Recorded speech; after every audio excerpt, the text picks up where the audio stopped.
Okay, so if you're wondering how you can manifest more in your life, what you're going to have to do is you're going to have to increase your faith.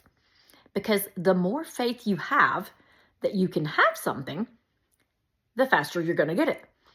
So if you're sitting around wishing and wanting to have something or whatever, or trying to perform manifestation techniques to the biggest and highest way of all things, if you feel like you've done everything, tried everything, and you're just like, that's a bunch of BS, it's not working. It really does work. Number one, because you do it all the time. It's something that you literally do all the time. You're just not realizing what you're actually doing in your life. So pay attention to what you're doing. This was one of the biggest things that I had to realize in personal growth and development, and that is self-awareness. Pay attention to what you're doing so that you can actually see what actions you're taking in your life that day. Keep a record of 24 hours. What are you doing all day long? Like just, jot it down. Bring a little, notepad with you. Jot down what you're doing, what you're saying, how you're acting, what you're thinking, how you're feeling throughout the day. And when you start to feel yourself being irritated or upset or depressed or, whatever feelings you're having throughout the day, jot those down and say, I'm feeling this way because. And if you don't know exactly why you're feeling that way, don't worry about that. Just say, I'm feeling this way, because you have to become self-aware before you can change anything. Nothing's going to change. And the key to having more in your life is to be able to feel like you have it before you have it.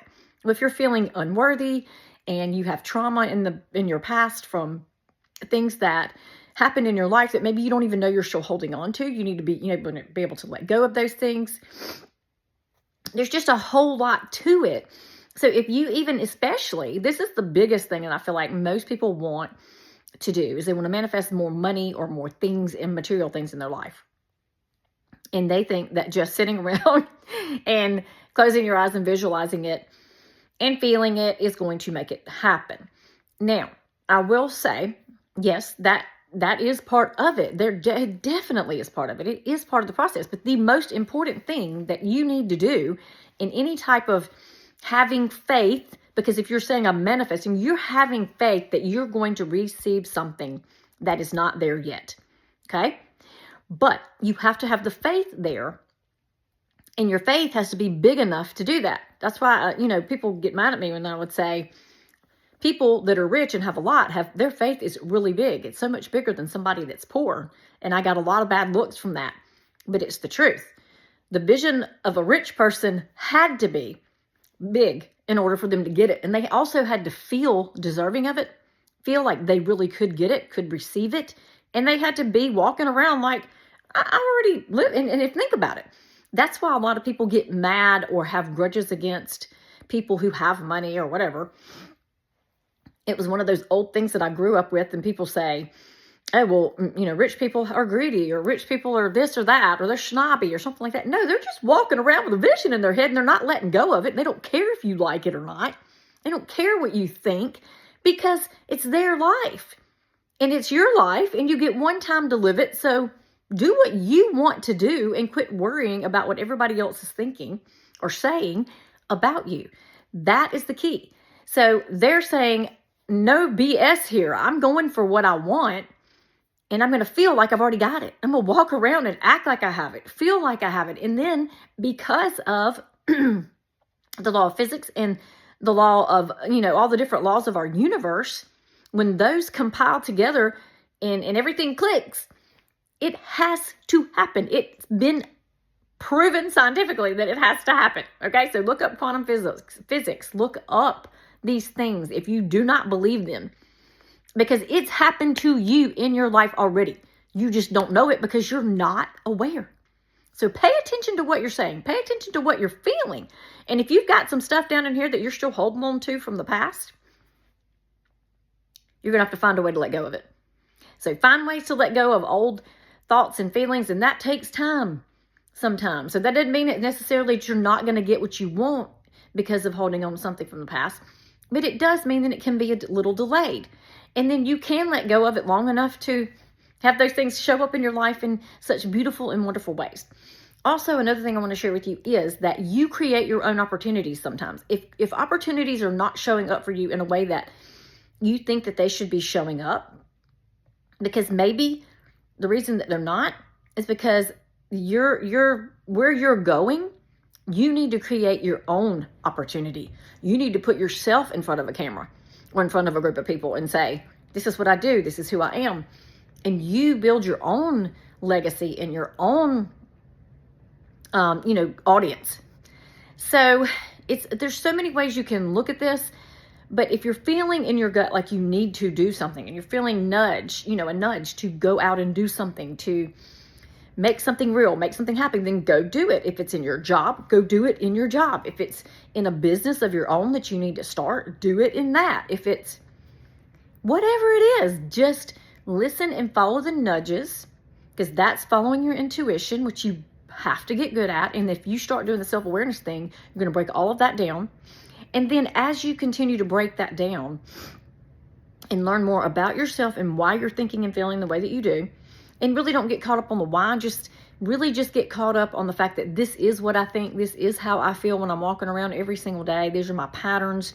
And what I really have to do is I have to just shift those patterns into a different pattern, mainly a shifting into a pattern of happiness, feeling like you're happy all the time and just choosing to be happy. Even though the situation and the circumstances are not pleasing to you at the moment, true happiness comes from not being able to, not having to react to every situation and let it control you. You decide on the inside that you're controlling your happiness. And so something might come to a shock to you and you react a little bit, but then you learn over time, I don't need to react to that. I need to respond to that. Respond to it with love, with happiness, and say, yes, this situation is not exactly like I would like it to be, but at the end of the day, I'm still blessed. I'm still loved. I still love people. I'm not going to hate people over this. It's just a situation. It will resolve. And the more attention that I put, the more negative energy that I put into it, making it bigger, talking to everyone about it, which is what we all love to do. We're going to stop talking about it. We're going to talk about it. Maybe give us a few minutes, give yourself 5 to 10 minutes to talk about it, get it all out. And then you're like, okay, I'm done. And I'm moving on, and I'm going to take care of myself and make sure that my inner being and my inner body is happy. And it stays happy, because if you're happy, then you're at ease, right?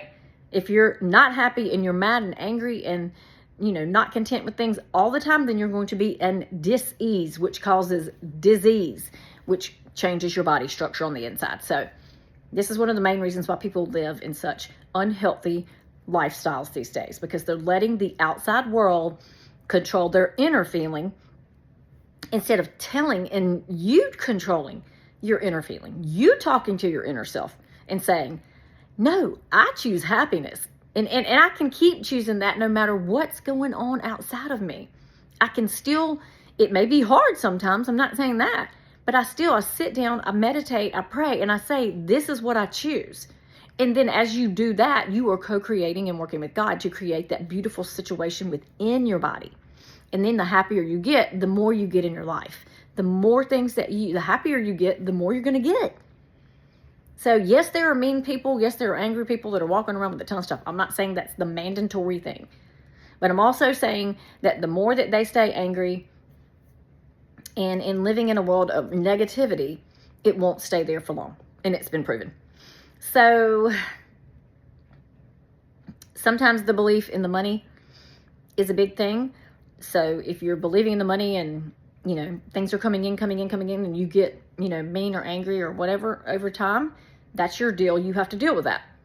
That's why the teachings of this are very specific. And they're like, no, if you want this beautiful, healthy, happy, wealthy life, you have to control it.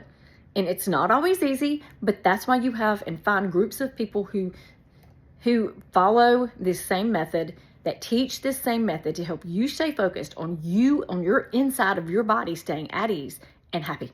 So stay happy, stay healthy, stay wealthy, attract more of what you want in your life, because you're walking around attracting it no matter what. You're doing something, so you might as well be doing something that you want to do. Attracting things into your life that you would like to come into your life, okay? And we're always going to have a little bit of contrast there, but for the most part, focusing on what we want.